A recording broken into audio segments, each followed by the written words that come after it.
हिंदू खाटीक समाजाच्या वतीने आपल्या विविध मागण्यासाठी मुंबईतील आझाद मैदानावरती बेमुदत उपोषण करण्यात येत आहे। या संदर्भात आंदोलनकर्त्यांशी आम्ही संवाद साधलेला आहे। आम्ही महाराष्ट्रातील खाटीक समाजाच्या विविध मागण्यासाठी येथे बेमुदत उपोषण आंदोलन करत आहोत। आमची सर्वप्रथम मागणी अशी आहे की सत्यशोधक समाजाचे अग्रदूत महात्मा ज्योतिबा फुले यांचे सहकारी डॉक्टर संतोजी रामजी लाड यांची जयंती पुण्यतिथी शासन स्तरावर साजरी करावी। खाटीक समाजाच्या सर्वांगीण उन्नतीसाठी, बेरोजगार आणि सुशिक्षित मुलांसाठी डॉक्टर संतोजी रामजी लाड यांच्या नावे आर्थिक विकास महामंडळाची स्थापना करावी। चौदार तळ्याचं जे महाड येथील सत्याग्रह झाला डॉक्टर बाबासाहेब आंबेडकरांचे सहकारी रामचंद्र खंडूजी कांबळे उर्फ चंदूमामा खाटीक यांच्या नावे सामाजिक पुरस्कार द्यावा। त्यासोबतच स्वातंत्र्य सैनिक उद्धवराव तात्या इंगोले, स्वातंत्र्य सैनिक रघुनाथ नाना जाधव, सन्मान्य अशोकजी पेंढारी यांच्या नावे सामाजिक पुरस्कार सुरू करण्यात यावा। आणि ठाणे शहरामध्ये ज्यांचा जन्म झाला, ज्यांनी ठाणे शहर, मुंबई आणि महाराष्ट्रभर महात्मा फुलेंसोबत सत्यशोधक समाजाची पताका घेऊन ते फिरले, ते अग्रगण्य नेते म्हणून त्यांचा नावलौकिक झाला, त्या डॉक्टर संतोजी रामजी लाड यांचं स्मारक ठाणे नगरीमध्ये व्हावं, लातूर नगरीमध्ये व्हावं। कारण ठाणे नगरीचे तत्कालीन नगरपालिकेचे ते नगरसेवक म्हणूनही त्यांनी काम केलेलं आहे। आणि सगळ्यात महत्त्वाची अशी मागणी आहे की खाटीक समाजाला महाराष्ट्राच्या विविध भागामध्ये विविध नावानं ओळखलं जातं।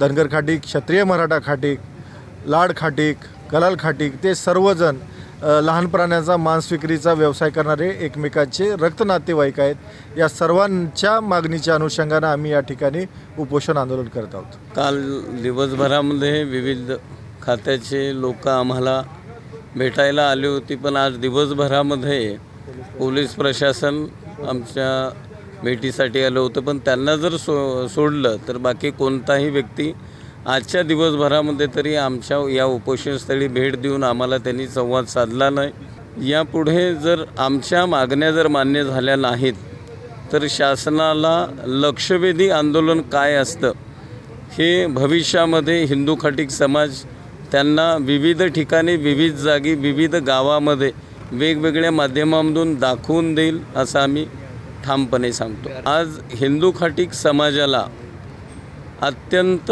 हीनतेने, अत्यंत गरिबीच्या हलाखीच्या परिस्थितीमध्ये त्यांना जीवन व्यतीत करावं लागतं। विषय असा आहे की दररोज एक बकरं जर कापलं गेलं आणि त्याच्यामधून विक्रीमधून जर 500, 700, 1000 रुपये जर त्याच्या वाट्याला आले तर त्याला त्याचा संसार, त्याचं घर भाडं, लाईट बिल, त्याला घरामध्ये असलेली त्याची पत्नी, त्याचे 2 मुलं यांचा उदरनिर्वाहाचं साधन ते फक्त एवढंच आहे। महत्त्वाचा शिक्षणाचा खर्च आहे, महागाईचा खर्च आहे। आणि या सगळ्या गोष्टीमध्ये खाटीक समाज हा आठवड्यामधून 4 दिवस त्यांचा धंदा व्यवस्थित चालतो आणि 3 दिवस त्यांचा धंदा चालत नाही।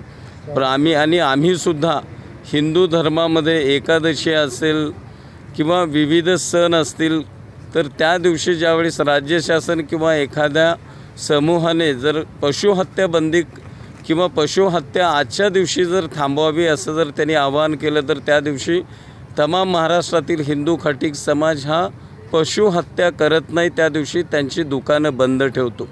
अशी जर असंख्य जर या समाजाचा, महाराष्ट्रामधील हिंदू खाटीक समाजाचा जर विचार केला गेला तर आमची आर्थिक परिस्थिती अत्यंत खालावलेली असल्याकारणाने शिक्षणाचा अभावसुद्धा आमच्या समाजामध्ये आढळतो। आणि शिक्षण नसलं की बाबासाहेबांनी सांगितलेलं आहे की पहिल्यांदा शिक्षित व्हा, संघटित व्हा आणि संघर्ष करा।